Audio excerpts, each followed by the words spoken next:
Hello friends, welcome to Thiraikkalam. இந்த வீடியோவில் பரபரப்பாக போயிட்டுருக்கு கார்த்திகை தீபம் சீரியலோட ஒரு சூப்பர் ப்ரொமோன்னு வந்திருக்கு. அதை பற்றி தாங்க பார்க்க போகிறோம். ஆமாங்க, எல்லாருமே ஆவலோட எதிர்பார்த்த உண்மை. அதாவது கார்த்திக் ரேவதி வந்து கண்ணன் மனைவி தாங்கிற உண்மை ரேவதிக்கு தெரிய வந்துட்டு அதை தான் இப்போ ஒரு ப்ரொமோவாக பார்க்க போகிறோம்.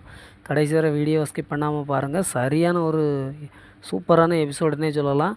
அதாவது பார்த்திங்கன்னா, ரேவதி அந்த டாக்டரோட சொல்லும்போது அவளை பைத்தியக்காரின்னு சொல்லி அனுப்பிட்டாங்க. அதே நேரம் கார்த்திக்கிட்டேயும் அவங்க சொன்ன உடனே கார்த்திக் கோவப்பட்டு போனோடனே அவங்க சாமுண்டீஸ்வரி உங்கள் மாமாவை நான் டைவர்ஸ் பண்ணிடுவேன்னு பயங்காட்டி அவங்களே அனுப்பி விட்டாங்க. இதனால் கார்த்திக் என்ன செய்கிறேன்னு தெரியாமல் சோகமாக வெளியில் வரும்போது அப்போந்தாங்க ஒரு அலாரம் மணி அடிக்கி. என்ன அப்படின்னு பார்த்தீங்கன்னா, நம்ம ரேவதிக்கு புல்லட் கம்பெனிலேருந்து ஃபோன் வருதுங்க. ஆமாங்க, எல்லாருமே மறந்த அந்த புல்லட் விஷயந்தான். ரேவதி கார்த்திக்கு ஒரு புல்லட் ஆர்டர் பண்ணியிருப்பாங்க.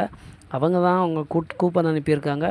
இவன் ரேவதி உடனே கால் பண்ணி கேட்குறாங்க, என்னங்க எனக்கு கூப்பன் அனுப்பியிருக்கீங்க அப்படின்னு சொல்லிட்டு. அப்போ அவங்க சொல்கிறாங்க, நீங்கள் உங்கள் ஹஸ்பண்டுக்கு புல்லட் ஆர்டர் பண்ணியிருக்கீங்கன்னு சொன்னோடனே ரேவதிக்கு ஒரே கன்ஃபியூஷன். நமக்கு தான் கல்யாணமே ஆகலைன்னு சொல்லி சமாளித்து பார்க்குறாங்க. நேராக புல்லட் ஷோரூமுக்கே போயிடுறாங்க.